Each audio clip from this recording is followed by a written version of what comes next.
Bismillahirrahmanirrahim. Assalamualaikum warahmatullahi wabarakatuh.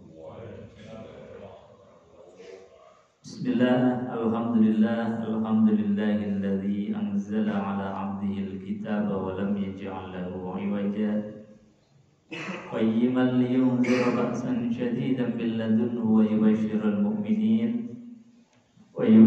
mu'minin alladhina ya'maluna as-solihati anna lahum ajran hasana. Sadaqallahul azim wa sadaqa rasuluhul karim wa nahnu ala dzalika minasyahidin walhamdulillahi rabbil alamin. Bapak, Ibu hadirin, rekan-rekan santri yang dimuliakan Allah Subhanahu wa taala, alhamdulillah. Ala ni'matillah, pagi hari ini kita sekalian hadir kembali memenuhi panggilan Allah Subhanahu wa taala melaksanakan sholat subuh berjamaah. Ini adalah sesuatu yang luar biasa karena disifati oleh baginda Rasulullah sallallahu alaihi wasallam, "Man shallal fajr." Barang siapa yang sholat fajar. Sholat fajar itu bisa maknanya sholat sunnah 2 rakaat fajar, bisa sholat sunnah qobliyah subuh, bisa sholat subuh itu sendiri. Itu namanya sholat fajar. Artinya sholat yang dilaksanakan di waktu fajar. Man shallal fajr, kata baginda Rasulullah SAW, barang siapa yang sholat fajar itu khairun minad dunya wa ma fiha, lebih baik, lebih utama, lebih istimewa dibandingkan dengan dunia dan seisinya. Artinya apa, hadirin jemaah yang dimuliakan Allah? Ketika kita melangkahkan kaki dari rumah kita masing-masing, mengambil air wudhu, kemudian menghadap ke arah kiblat, mengangkat kedua tangan dengan mengucapkan kalimatut thayyibah, kalimat keabadian, yaitu Allahu Akbar, maka saat itu kita sebetulnya ditakdir oleh Allah Subhanahu wa taala jadi orang yang terkaya. Jadi orang yang memiliki dunia dan seisinya. Meskipun kita itu dengan ketawaduannya, dengan rasa hinanya kita seolah-olah nggak memiliki. Ini hebatnya. Jadi kita sebetulnya orang terkaya. Saat ini ketika kita ditakdir oleh Allah ruku dan sujud di waktu fajar, itu sebetulnya tidak perlu ada kegundahan di dalam hati dan tidak perlu kita merasa iri terhadap yang lain karena kita adalah orang yang terkaya.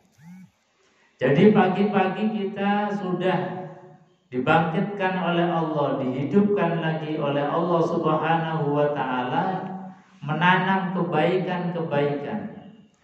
Jadi mulai dari tahajud, sholat fajar, sholat subuh, sampai sekarang kita hadir untuk mengkaji ayat-ayatnya Allah. Ini juga disifati oleh Allah melalui lisan Rasulullah adalah perkara yang terbaik. Kata baginda Rasulullah SAW, khairukum, sebaik-baiknya kalian. Apa itu? Man ta'allamal Qur'an wa 'allama, yaitu orang yang belajar kalam-kalamnya Allah, firman Allah, ucapan Allah, dan juga orang yang mengajarkan kalam firman Allah. Jadi majelis ini disifati oleh baginda Rasulullah, khairukum, sebaik-baik kalian. Jadi kita ini sekali lagi patut berbangga karena apa? Kita ditakdir oleh Allah menjadi makhluk terbaik, manusia terbaik, dipilih oleh Allah Subhanahu wa taala. Maka sekali lagi patut kita syukuri bil qauli alhamdulillahirabbil alamin. Hadirin jemaah yang dimuliakan Allah Subhanahu wa taala. Maka kewajiban kita adalah setelah menanam kebaikan-kebaikan Dari mulai bangun tidur sampai menjelang tidur, bahkan kebaikan di dalam tidur itu sendiri pun harus dijaga. Karena apa? Ini adalah hasanat. Ini adalah kebaikan, tanaman ibadah, tanaman kebaikan ini kalau tidak dirawat, tidak dijaga, maka bisa hangus tanaman ini. Maka baginda Rasulullah Sallallahu Alaihi Wasallam mengingatkan kepada kita, iyyakum wal hasad. Jauhilah olehmu sekalian akan satu penyakit, yang penyakit ini menjadi gulma dari tanaman kebaikan kita, menjadi virus amal kebaikan kita. Makanya Nabi itu wanti-wanti betul, iyyakum wal hasad, jauhilah olehmu sekalian akan penyakit yang sangat berbahaya, penyakit hati yang menggerogoti amal kebaikan kita. Karena kata Nabi, fal hasad, maka yang namanya penyakit hasad itu yakulul hasan, akan menggerogoti dari kebaikan-kebaikan kita. Ini bagikan kita menanam padi kemudian tumbuh yang namanya gulma, rumput dan lain sebagainya. Ini kalau kita nggak tangani secara cepat, maka tumbuhnya rumput akan lebih tinggi dibandingkan dengan tanaman kebaikan padi kita. Persis dengan amalan sedekah kita, amalan puasa kita, amalan sholat kita, kalau tidak dijaga, maka yang tumbuh subur itu adalah amalan jelek kita. Ada hasud, ada sombong, ada sum'ah, ada iri, ada dengki, macam-macam. Ini kalau kita tidak sadar, tidak rawat tentang amalan kebaikan. Maka Nabi SAW mengingatkan, fal hasad yakulul hasanah. Karena hasud itu adalah menggerogoti, menghanguskan daripada kebaikan. Kanar yakulul hatoba, seperti api yang sedikit demi sedikit itu kemudian menghanguskan kayu bakar. Itu persis. Makanya Nabi SAW mengingatkan nanti di akhirat itu ada orang yang disifati sebagai orang yang muflis. Muflis itu adalah orang yang bangkrut. Bangkrut itu adalah minimalis di dalam kebaikannya. Bahkan dia kebaikannya itu menjadi minus. Karena apa? Karena kebaikan-kebaikan yang dia itu lakukan ditransfer ke orang-orang yang kita zalimi, ditransfer kepada orang-orang yang kita hasuti. Jadi orang yang kita hasuti itu dapat kiriman kebaikan kita. Orang yang kita zalimi itu dapat kiriman amal baik kita. Ini kan merugikan. Makanya Nabi SAW mengingatkan jangan sampai kita berbuat muflis. Tadi kita di dunia ini serasa enggak terasa, tahu-tahu kita hasud sama orang. Hasud ini kan perkara yang enggak kelihatan. Karena apa? Ini adalah perbuatan hati. Ini adalah amalia hati, penyakit hati. Yang zahirnya kita rasanya enggak ada kaitannya dengan orang, tapi kalau hati ini hasud, ternyata menggerogoti amal kebaikan. Maka ini jangan sampai terjadi, dan kita jaga amalia kebaikan, jangan sampai kemudian amal ini rontok, hilang gara-gara ada penyakit yang namanya hasud. Hadirin jemaah yang dimuliakan Allah Subhanahu wa taala. Apa itu hasud? Hasud adalah inginnya melihat seseorang itu hilang nikmatnya. Jadi kalau ada orang lain itu senang, itu kita rasanya susah. Kalau ada orang susah, kita malah senang. Itu namanya hasud. Jadi ciri-ciri embrionya hasud itu kalau ada orang lain itu senang, kita rasanya hatinya sumpek. Kok dia kayak gitu saja kaya ya? Kok dia kayak gitu saja senang ya? Rasanya kemudian hati jadi sempit, sumpek. Kalau sudah ada tanda-tanda itu, hati-hati. Kalau ketika ada orang lain mendapatkan nikmat, kok kita malah susah. Kalau ada orang lain dapat kesusahan, kok kita malah senang, hati-hati.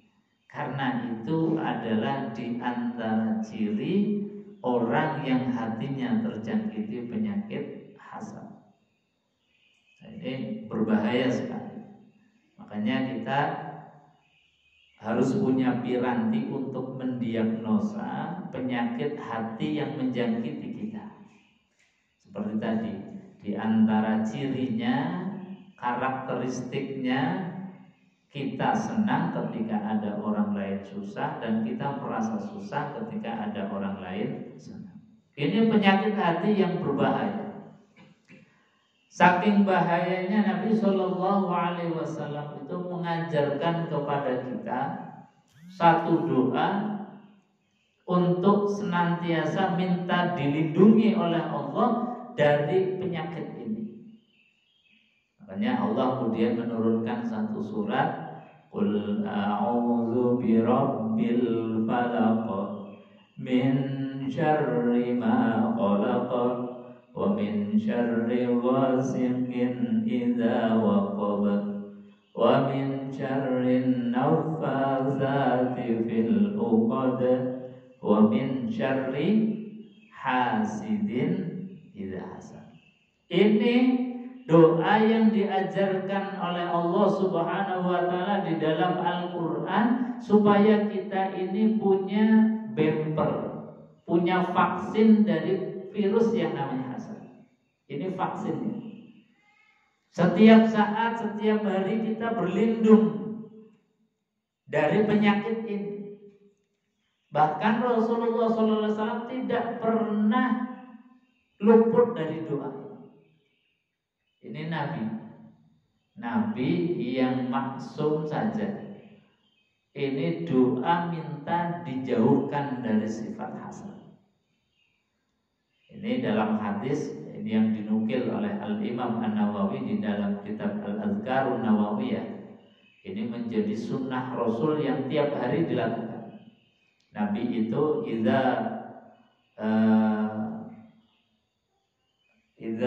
hadarul firash, ketika beliau sudah berada di tempat tidur, di tempat pembaringan beliau, jama'a kafaihi, Nabi itu selalu punya wirid, kebiasaan yang dilakukan terus menerus.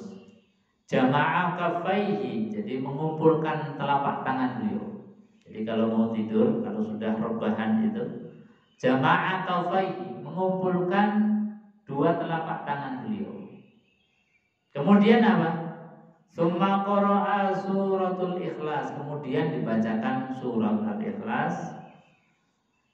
Summa ta'awudzatain, dan kemudian dilanjutkan membaca surat ta'awudzatain. Qul a'udzu birabbil falaq dan qul a'udzu birabbin nas. Kemudian summa nafasa, ditiup oleh Nabi SAW. Summa masaha, kemudian diusapkan. Ini Nabi rutinitas sebelum tidur itu begitu. Jadi minta perlindungan kepada Allah Subhanahu wa taala dari penyakit, diantaranya dari penyakit yang namanya hasad. Ini dilakukan 3 kali. Jadi setelah diusap, kemudian jamaah kafaihi dikumpulkan lagi, dibacakan lagi, ditiupkan lagi, diusap lagi sampai 3 kali. Itu diriwayatkan oleh Aisyah Ummul Mukminin. Sampai pun ketika Nabi Shallallahu Alaihi Wasallam itu dalam keadaan sakit yang sakitnya menjadikan beliau wafat, maka Aisyah itu menggantikan Nabi. Jadi tangannya Nabi tetap dipakai, karena dalam keterangan hadis tangannya Nabi lebih mulia Makanya Aisyah kemudian tidak menggunakan tangan beliau, tapi tangannya Nabi dikumpulkan, kemudian dibacakan kalimat yang sama, ditiup dan diusapkan kepada beliau. Itu Nabi ketika dalam keadaan sakit. Artinya apa? Para ulama kemudian mengatakan bahwasanya amaliyah ini termasuk sunnatun muakkadatun, sunnah yang sangat ditekankan. Karena apa? Di antaranya tadi ada doa perlindungan, minta supaya dijauhkan daripada sifat hasud. Ini Rasulullah Shallallahu Alaihi Wasallam. Jadi sifat hasud harus betul-betul dijauhkan dari kita. Karena apa? Karena penyakit ini adalah penyakit yang sangat berbahaya. Bahaya bagi individual kita maupun bagi komunitas kita, bahkan sampai berbangsa dan bernegara. Banyak perkara-perkara yang terjadi sampai dengan safkud dima, pertumpahan darah, itu diawali dari sifat hasud. Jadi kita kalau membaca sejarah, banyak sekali hal-hal yang terjadi sampai dengan safkud dima, pertumpahan darah mengalir, itu dikarenakan diawali dari sifat hasud. Makanya ini sifat hasud, sifat yang sangat berbahaya. Karenanya di dalam Al-Quranul Karim ini ada satu kisah yang diangkat oleh Allah Subhanahu wa Ta'ala yang disifati sebagai ahsanul qasas, kisah terbaik. Kisah yang menjadi inspirasi kita, kisah yang menjadi kehati-hatian kita, jangan sampai kita terjangkiti penyakit hasad. Dalam surat Yusuf itu Allah mengangkat kisah Yusuf ini menjadi satu kisah yang disifati oleh Allah, nahnu naqussu 'alaika ahsanal qasas. Nahnu, kata Allah, kami naqussu, mengkisahkan, mensejarahkan, menceritakan, 'alaika, kepada engkau wahai Muhammad, ahsanal qasasi, kisah terbaik, kisah yang sangat baik, inspiratif, mengandung pelajaran yang luar biasa. Bima auhayna ilaika hadzal Qur'an, yang digambarkan, yang diceritakan di dalam Al-Qur'an. Wa in kunta min qablihi laminal ghafilin. Ini cerita diangkat oleh Allah Subhanahu wa Ta'ala. Ceritanya diawali dari Qala Yusuf li abihi ya abati inni ra'aitu ahada asyara kawkaban. Diawali dari ketika Nabiullah Yusuf alaihissalatu wassalam itu cerita li abihi, kepada bapaknya. Ya abati, duhai bapakku, inni ra'aitu, sesungguhnya aku, ra'aitu, saya melihat, ahada asyara, ada 11 kaukaba, yaitu bintang ke bintang, wasyamsa, dan juga matahari, wal qamar, dan juga rembulan. Jadi Nabi Yusuf tidur mimpi, kok ada 11 bintang, matahari, dan rembulan. Yang ra'aituhum, saya melihat mereka itu, li, kepadaku, kata Yusuf, sajidin, mereka itu tunduk kepadaku, mereka itu sujud. Lalu apa? Kejadian ini disampaikan kepada bapaknya, yaitu Nabiullah Ya'qub alaihissalatu wassalam. Qala ya bunayya la taqsus ru'yaka ala ikhwatik fayakidu laka kaida. Qala ya abati, maka kemudian Nabiullah Ya'qub alaihissalatu wassalam, yang beliau tahu persis bahwa ini mimpi bukan sembarang mimpi, karena mimpinya Nabi itu pasti ar-ru'yah as-shadiqah, mimpi yang baik. Dan ini beliau tahu bahwa ini sebagai pertanda bahwa Yusuf nanti akan juga menjadi seorang nabi dan seorang rasul. Maka apa pesan dari bapaknya?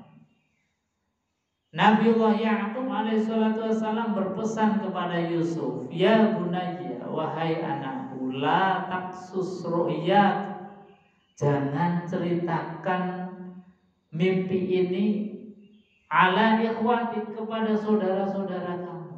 Karena apa?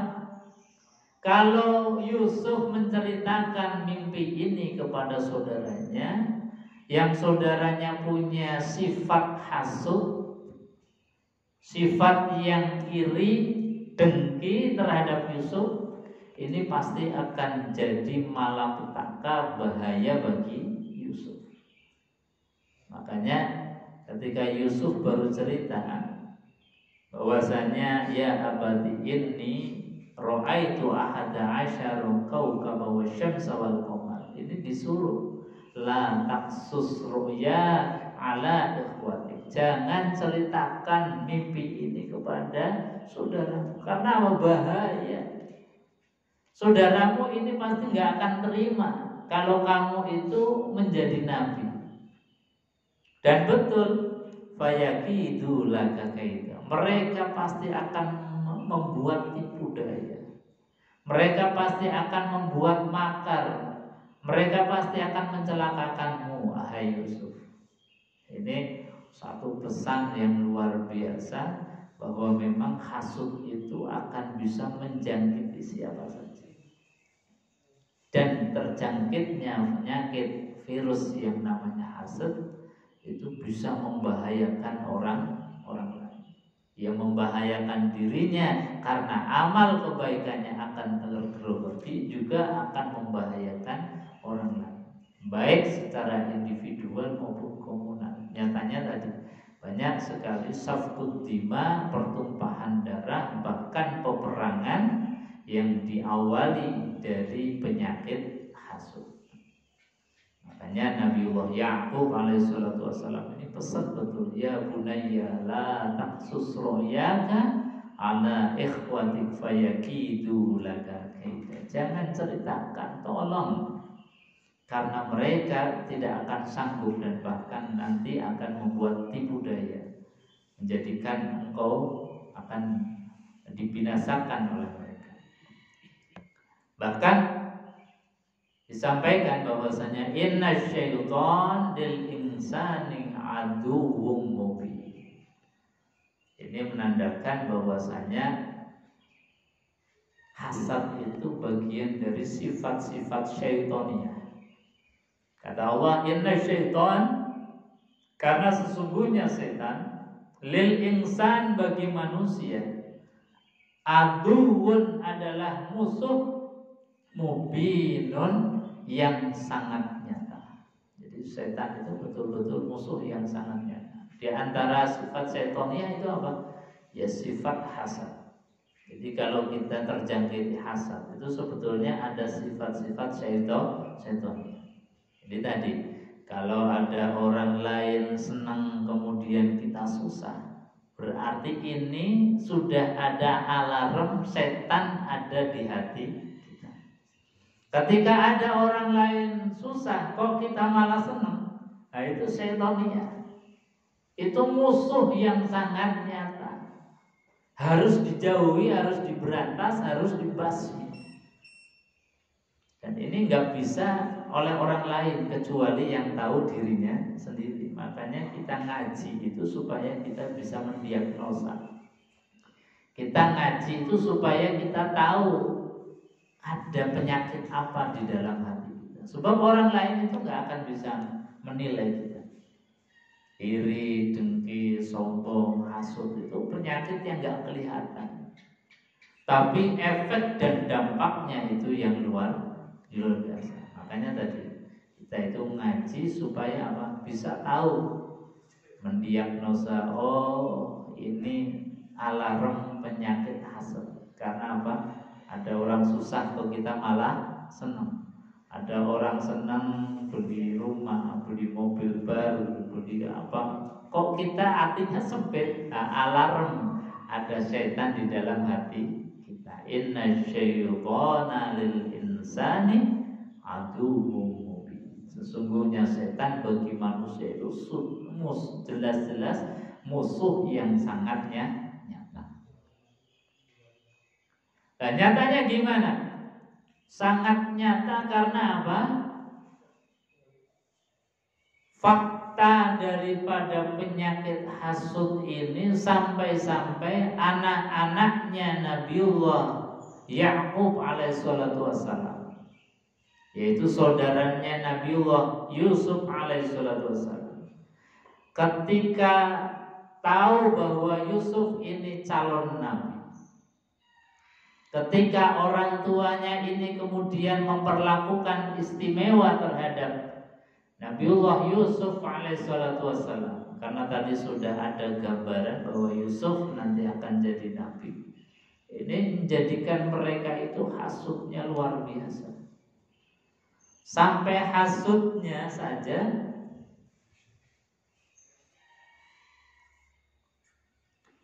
terhadap orang tuanya sendiri itu dihasudkan.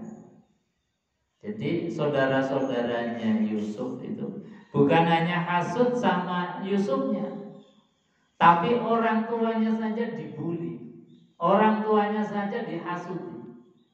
Bahkan hasudnya ini diabadikan di dalam Al-Quranul Karim.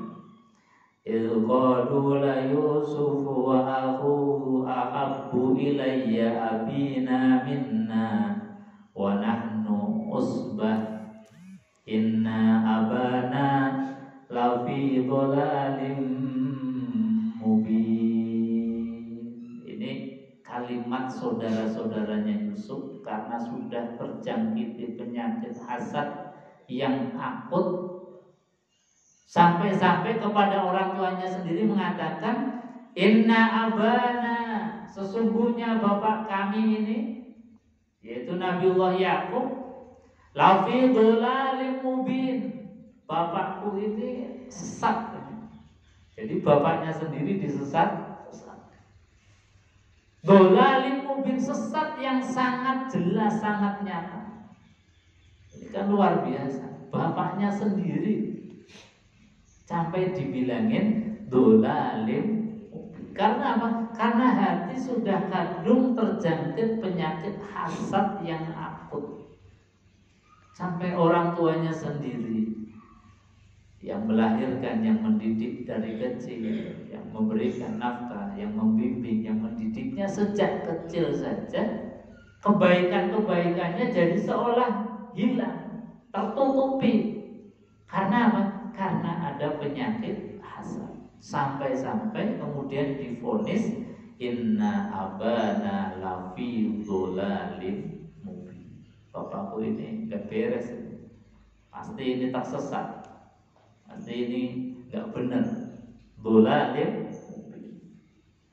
Jadi jangan sampai. Makanya sekali lagi bahwa virus hasad ini luar biasa bahaya. Bahkan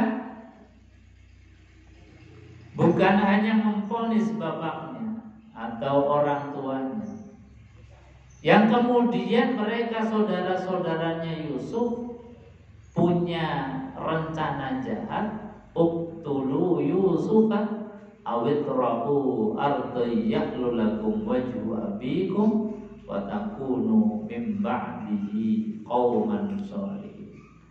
Jadi mereka sampai kepada puncak tingkat hasudnya dia, tingkat hasudnya mereka, sampai mereka punya makar rencana uqtulu Yusuf. Kalau begini Yusuf kita bunuh saja. Nah, ini proses awal daripada sifat hasud yang luar biasa, bisa membahayakan eksistensi orang lain, bahkan bangsa dan negara juga bisa hancur karena sifat hasud. Ini juga pernah terjadi pada anak-anaknya Nabiullah Adam alaihissalatu wassalam. Anak-anaknya Nabiullah Adam ketika diperintahkan oleh Allah untuk berkorban, fatuqubbila min ahadihima wa lam yutaqabbal minal akhar. Satu orang diterima korbannya oleh Allah karena korbannya ini korban terbaik. Niatnya ikhlas hanya mencari ridho Allah, maka fatuqubbilat, diterima oleh Allah. Walam yutaqabbal minal akhar. Dan yang satunya lagi karena korbannya asal-asalan, korbannya ini terpaksa bukan lillahi ta'ala, maka ditolak oleh Allah.